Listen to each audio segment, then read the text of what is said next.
একজন মহিলা সাহাবী সুবহানাল্লাহ বিহামদি, যার নাম হচ্ছে উম্মে সুলাইম রাদিয়াল্লাহু তাআলা আনহা। জোরে বলুন সুবহানাল্লাহ। কেমন নবীর সঙ্গে মহব্বত করেছিলেন। আল্লাহু আকবার, আল্লাহু আকবার। দয়ার নবী, মায়ার নবী, প্রাণের নবী, উম্মতের দরজে নবী। আহারি যে নবী একদিন নয়, 2 দিন নয়, টানা 63 বছর হায়াতে জিন্দেগির মধ্যে তোকেন একটা জীবনে মিথ্যা বলেননি। যে নবী 63 বছর হায়াতে জিন্দেগি দেখেন, আপনার কোন ব্যক্তিকে প্ররোচনা করেননি। হায়াতে জিন্দেগি থাকার মধ্যে কোন অবস্থায় উম্মতকে ভুলেননি, উম্মতকে ভোলেননি। হযরত উম্মে সুলাইম রাদিয়াল্লাহু তাআলা আনহার প্রাণ প্রিয় একজন, একবার একটা সন্তান সুবহানাল্লাহ বিহামদি, একটা সন্তান মাত্র অনেক আপনার কষ্ট করে পেয়েছেন। নবী পবিত্র মহান দরবারে এসে পেয়েছেন। দেখবেন কোন সাংসারিক জীবনে বিবাহ শাদী হওয়ার পরে 5 বছর যদি সন্তান আগে না হয়, সুবহানাল্লাহ বিহামদি, সেই দাম্পত্য জীবন বড় টেনশনে থাকে, চিন্তায় থাকেন নিকা থাকেন না থাকেন। 5 বছর 7 বছর 10 বছর হয়ে যাওয়ার পরে টেনশন যুক্ত থাকেন। সুবহানাল্লাহ বিহামদি, এমন একজন সুবহানাল্লাহ বিহামদি সাহাবী ইয়া রাসূল সুবহানাল্লাহ বিহামদি, অনেক টেনশন দূর হওয়ার পরে আপনার আমার নবীর মহান দরবারে গেলেন। আমার নবীর মহান দরবারে যাওয়ার পরে নবী আমার দোয়া করে দিলেন। আর আল্লাহর দয়াতে আমার নবীর মুজিজাতে, আমার নবীর ইশারাতে তাহার গর্ভে সন্তান চলে আসে। তাই নবী বলতে কোন দেতা হে देने की मुंह चाहिए, कौन देता है देने के मुंह चाहिए। अरे देने वाला है सच्चा हमारा नबी, देने वाला है सच्चा। सबाई बोलूं, देने वाला है सच्चा, देने वाला है सच्चा हमारा नबी। हे प्यारे मुसलमान, একটা সন্তান আসার পরে যে ঘরে একটা সন্তান আছে, সে সন্তানটা বড় আদরের হয়, বড় আপনার আদরের হয়। এহেন সন্তানের সুন্দর ভাবে লালন পালন করে, লালন পালন করতে করতে আল্লাহর হুকুমে সেই সন্তানটার মধ্যে একটা অসুখ দেখা দেয়। বেদনা অসুখ দেখার পরে করলো কি, এই জায়গায় ওই জায়গায় না নিয়ে যাওয়ার প্রথম বিভাগে আজকে আমরা প্রত্যেকেই আপনার আমার সন্তান যদি একটু খাসে আমার ডাক্তারের কাছে নিয়ে যাই, একটু যদি জ্বরের মতো দেখা যায় আমার ডাক্তারের কাছে নিয়ে যাই। কিন্তু সুবহানাল্লাহ বিহামদি, এই জন্য তো কই বলে হর সাহাবী জান্নাতি, হর সাহাবী জান্নাতি, হর সাহাবী জান্নাতি। মুআজ্জাজ মুহাতারাম, সর্বপ্রথম নবীর আশ্রয় নিতেন। জোরে বলুন সুবহানাল্লাহ। নবীর মহান দরবারে যেতেন। বেরাদার সুবহানাল্লাহ বিহামদি, মা জননী মা, হায় রে জননী মা, যে জননী মা নিজের সন্তানের লালন পালন সুন্দর ভাবে করেন, ছেলে একটু ভাবে বড় হয়, তাহার মধ্যে অসুখ দেখা দেয়। অসুখ দেখা দেওয়ার পরে সন্তানটা সুন্দর ভাবে লালন পালন করেন। সন্তানটা লালন পালন করার পরে দিনে দিনে যেন আপনার সেই অসুখের যেন আপনার উন্নতি না হয়, অবনতির পথে যাই। তাহার প্রাণপ্রিয় স্বামী, তাহার প্রাণপ্রিয় স্বামীর সঙ্গে আলোচনা করেন। তার স্বামীকে বলে, হুজুর গো, অনেকদিন যাবত বাড়ির মধ্যে আপনি বসে আছেন, কিন্তু হুজুর অনেকদিন বসে থেকে আপনার খেতে গেলে রাজার ভান্ডার পর্যন্ত শেষ হয়ে যায়।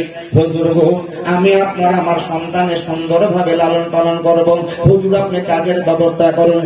এ সামাজিক নাম কথায় বলে সংসার সুখে হয় রমণের গুণে, কিন্তু বর্তমান যুগে সংসার সুখে হয় রমণের গুণে যদি তাহার স্বামী তার বিবির কথা শোনে। নাকি হাজরাত জি, যদি বিবির কথা শোনে তো সংসারে গড় করে গড়ে। অবশ্যই বিবিকে মহব্বত করবেন, কিন্তু বিবিকে এমন মহব্বত করতে গিয়ে মা বাপকে আপনি হারাবেন না, মা বাপের মহব্বত আপনি নষ্ট করবেন না। যে মা বাপের দোয়ার বদলতে জান্নাত পাওয়া যায়, যে মা বাপের ভক্ত আপনার বদলতে, যে মা বাপের দোয়ার বদলতে ছেলে আপনার আলেম হয়, যে মা বাপের দোয়ার বদলতে আপনি যেটা ইচ্ছা করবেন সেটাই হয়। এবারে মুসলমান লক্ষ্য রাখুন, স্বামী স্ত্রীর মহব্বতের সুন্দর ভাবে আলোচনা করলেন। সকাল বেলায় ফজরের নামাজ আদায় করার পরে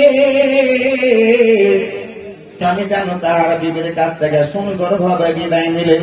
বিবি সুবহানাল্লাহ বিহামদি স্বামীর জন্য, আপনার স্বামীর জন্য প্রাণ ভরে দোয়া করলেন। এ জননী মা, আমি আপনাদেরকে বলবো গো, বিশেষ করে খাস করে কাঁটাবাদের মানুষকে বলবো, জননী আপনার স্বামীর জন্য আপনি যেটা দোয়া করবেন, আল্লাহ রব্বুল আলামিন আপনার দোয়া আগে কবুল করবেন। যেহেতু আপনি আপনার স্বামীর জন্য দোয়া করতে আছেন, যে নারীরা স্বামীর জন্য দোয়া করেন, মহান আল্লাহ রব্বুল আলামিন তাহার বিবির দোয়াকে কবুল করে তাহার স্বামীকে আমার আল্লাহ হেফাজত করে। মুসলমান এই শিক্ষা পেতে গেলে আপনাকে আলেমের দরবারে আসতে হবে। আপনি আলেমের দরবারে যাবেন তো সমস্ত কিছু শিক্ষা পাবেন। এই দিকে তার প্রিয় স্বামীকে সুন্দর ভাবে বিদায় দিলেন। বিদায় দেওয়ার পরে মন সস্তার মহান দরবারে হাত দুখানে তুলে যেন দোয়া করলেন, আল্লাহ রব্বুল আলামিন আমার স্বামীকে আল্লাহ তোমার হেফাজতে করে দিলাম। আল্লাহ গো আমার স্বামীর তুমি হেফাজত করো। বিবি স্বামীর জন্য দোয়া করেন। এইদিকে স্বামীকে জন্য দোয়া করার পরে বাড়ির মধ্যে প্রবেশ করে কিছুক্ষণ ধরে তার একমাত্র সন্তানের সুন্দর যেন আপনার সুন্দর যেন আপনার সেবা যত্ন করলেন। করতে করতে করতে করতে মোটামুটি ঠিক আপনার দুপুর 12টার দিকে তার ছেলেটা শেষ নিঃশ্বাস ত্যাগ করলো।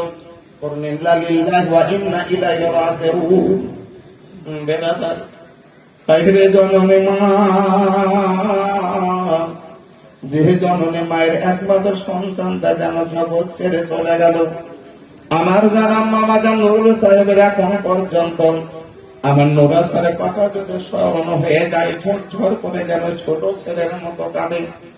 আমার বিহার মশাইয়ের আমার সেই নাতনির কথা যদি স্মরণ হয়ে যায়,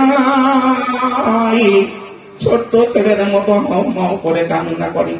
আর এত সুন্দর একটা মায়া ভরা একটা পূর্ণ সন্তান ছিল, আমারও যখন স্মরণ হয় আমার মনটা যেন খারাপ হয়।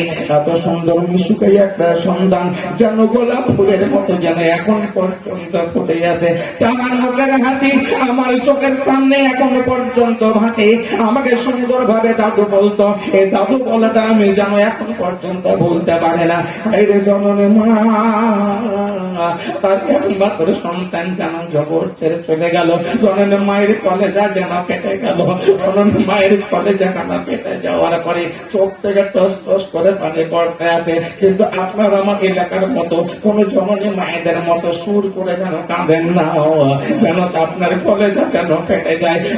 আল্লাহ রব্বুল আলামিন তুমি আমাকে একটা সন্তান দিলে, আল্লাহ গো যে তোমার যেটা ইচ্ছা আল্লাহ তুমি সেটাই করে নিলে।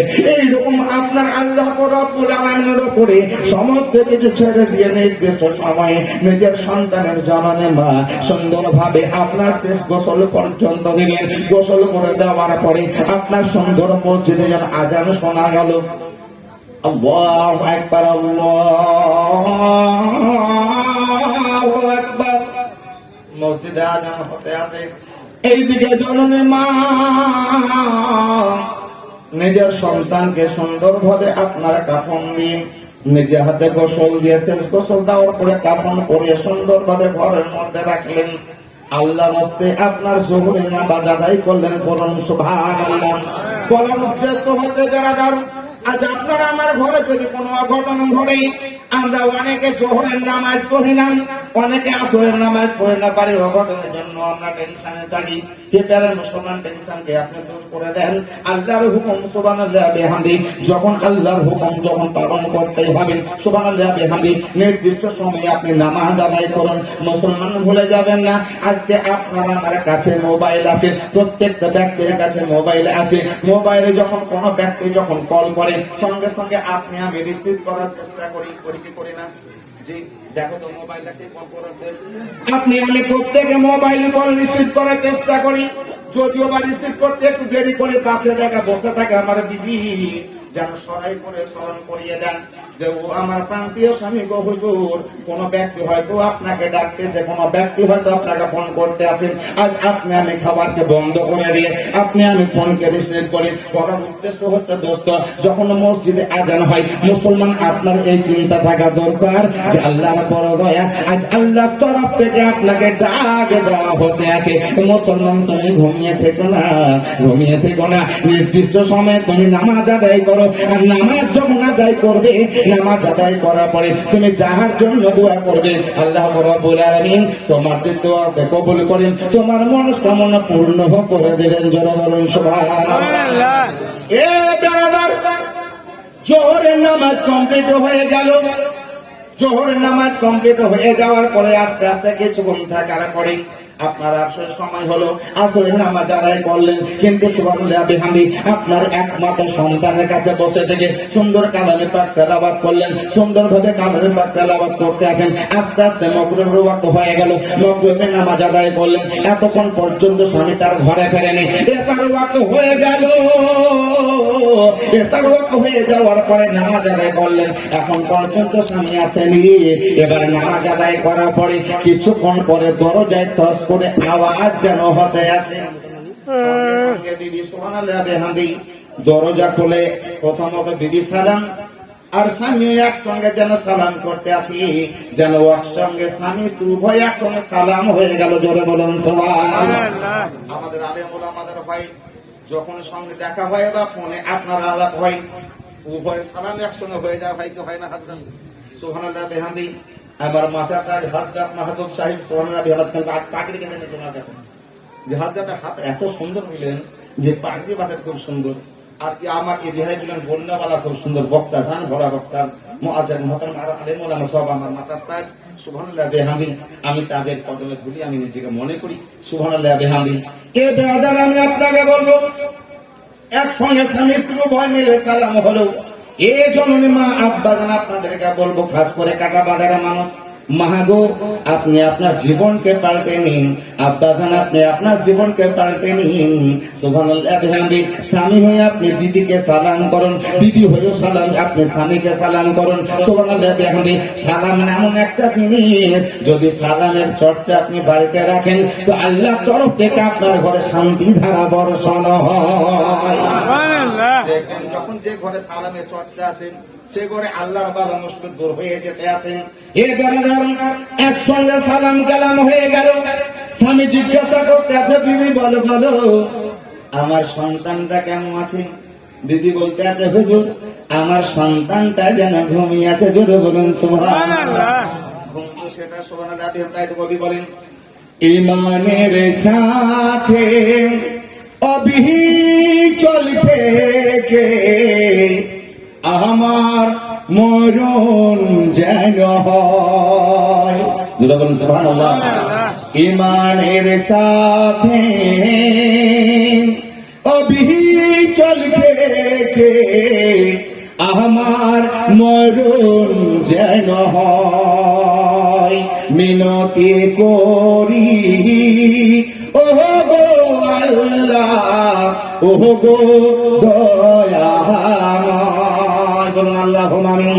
এটা দেখুন সামনে কারণ স্বামী স্ত্রী একসঙ্গে সালাম কালাম হওয়ার পরে স্বামী জিজ্ঞাসা করতেছে, বিবি বলো আমার সন্তানটা কেমন আছে? বিবি বলতে আছে, হুজুর আমার সন্তানটা যেন আরাম করতে আছে। সন্তান না পড়ে পড়ে তাহার প্রাণ প্রিয় বিবি স্বামীর হাতটা ধরে এনে বলতে আছে, সর্বপ্রথম হুজুর আপনি নামাজ পড়েছেন কিনা? নামাজ। বিবি স্বামীকে জিজ্ঞাসা করতে, হুজুর আপনি নামাজ পড়েছেন তো? নামাজ পড়ে দিয়েছেন, নামাজ পড়লে করবো। সর্বপ্রথম ওজুর জন্য পানি এনে দিলেন। জোরে বলুন সুবহানাল্লাহ। বিবি স্বামীর জন্য পানি নিয়ে এলেন, সুন্দরভাবে অজু করলেন। অজু করার পরে সর্বপ্রথম নামাজ আদায় হয়ে গেল। নামাজ পড়ার পরে সুবহানাল্লাহ বিহামদি বলতে আছে, হুজুর তাহলে একটু খাবেন, খেয়ে নেন। বলে হ্যাঁ খাবো। একসঙ্গে স্বামী স্ত্রী উভয় মিলে একসঙ্গে খেলেন। খাওয়ার পরে সুবহানাল্লাহ বলতে আল্লাহু আকবার, সুবহানাল্লাহ বিহামদি স্বামী স্ত্রী উভয় মিলেন কিছু খাওয়া দাওয়া করেন, রাত্রি বেলায় ঘুমালেন।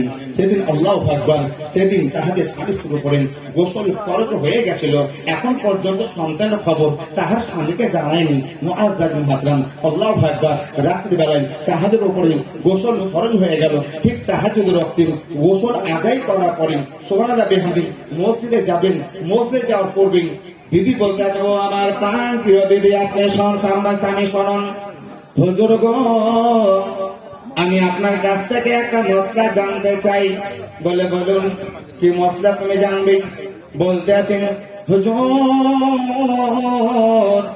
মহান আল্লাহ রাব্বুল আলামিন এমন একটা বিধান দিয়েছেন জগতের মানুষের কাছে, যদি কোনো ব্যক্তি আপনার কাছে কোনো একটা আমানত রেখে দেয়, আর এই আমানত যখন চাইবে আপনাকে দিতে কষ্ট লাগবে, বলে না না বিবি কষ্ট লাগবে না, আমানতের খেয়ানত করা চরম হচ্ছে অন্যায়, কবিরা গুনাহ। বিবি গো, এটা আমার কোন রকম কষ্ট লাগবে না, কষ্ট লাগবে না। ফিরকারে মুসলমান বিবি বলতে হুজুর, আমাদের ঘরে মহান আল্লাহ রব্বুল আলামিন একটা অমূল্য রতন, একটা আমানত দিয়েছিলেন, যে আমানতটা হচ্ছে আপনার আমার সন্তান। হুজুর আল্লাহর ডাকে সাড়া দিয়ে সে জগৎ ছেড়ে চলে গেছে, আর স্বামীর বুঝতে অসুবিধা হলো না। স্বামী একবারকে বুঝে নিলেন যে তাহার প্রাণ প্রিয় সন্তানটা যেন জগৎ ছেড়ে চলে গেছে। আল্লাহ রব্বুল আলামিন এই জন্য পবিত্র কোরআনে বলেন, ইন্নাল্লাহা মা'আস সাবিরিন, আল্লাহ রব্বুল আলামিন নিশ্চয় ধৈর্যশীল ব্যক্তিদের সঙ্গে আছে।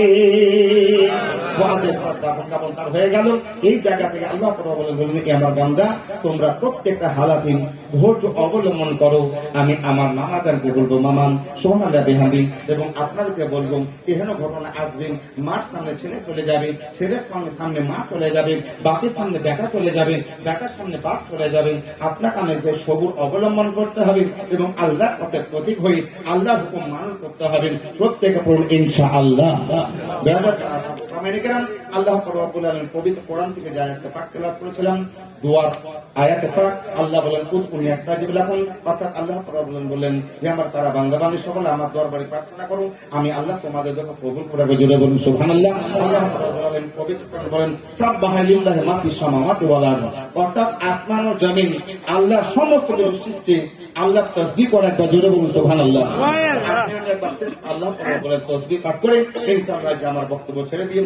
হযরত ইন্টারন্যাশনাল বক্তা, আল্লাহু আকবার, যখন উনি ইউপিতে থাকেন তো অনার্বল ইউপি আপনার অ্যাকচুয়ালি উর্দু ভাষায় বলেন, যখন উনি আসামে থাকেন আসামি ভাষায় কথা বলেন, বাংলাদেশে যখন থাকেন বাংলাদেশের মতো কথা বলেন, পশ্চিমবাংলায় যখন থাকেন একদম পিওর বাংলা কথা বলেন, আর যখন মুর্শিদাবাদে থাকেন তখন সুবহানাল্লাহ একদম বাগড়ি ভাষা বলেন নাকি।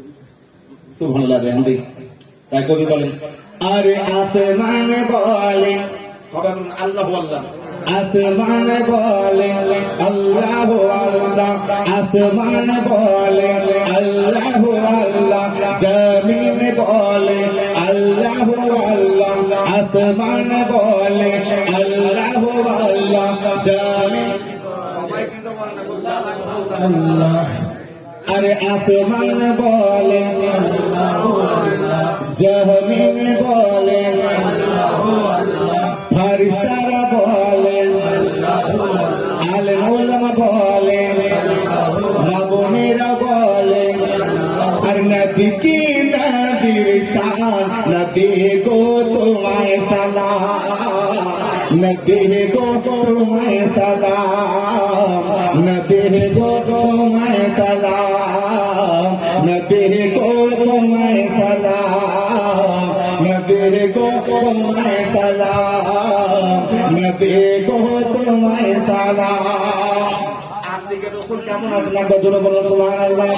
যারা নবীকে মহব্বত করেন তারা প্রত্যেকে সালাম করবেন, করুন নবী গো তোমায় সালাম, নবী গো তোমায় সালাম, নবী গো তোমায় সালাম, নবী গো তোমায় সালাম।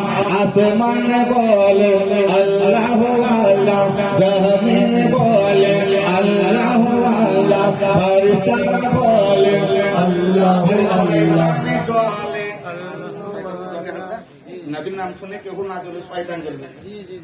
আরে ফারিস্তা বলে আল্লাহ আল্লাহ, জমিন বলে শয়তান চলে, আর মুমিন বলে আর নবী কি নবীর শান, নবী গো জানাই সালাম, নবী গো জানাই সালাম, নবী গো জানাই সালাম। আরে ডুবা সূর্য ফিরে, ডুবা সূর্য আসে ফিরে, ডুবা সূর্য আসে ফিরে, তোমার ইশারাতে, আরে ডুবা সূর্য আসে ফিরে, তোমার ইশারাতে জানো হযরত আলী নামাজ পড়ে, হযরত আলী নামাজ পড়ে। আরে তোমার উপর নাজিল হয় গো, তোমার উপর নাজিল হয় গো 30 পারা কোরআন। নবী গো জানে সালাম, নবী গো জানে সালাম, নবী গো জানে সালাম, নবী গো জানে সালাম।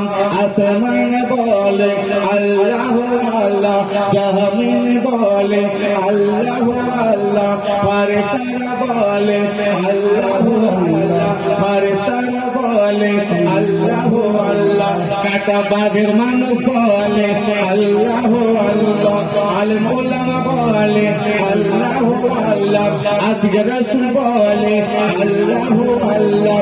নবী কি নবীর শান, নবী গো তোমায় সালাম, নবী গো তোমায়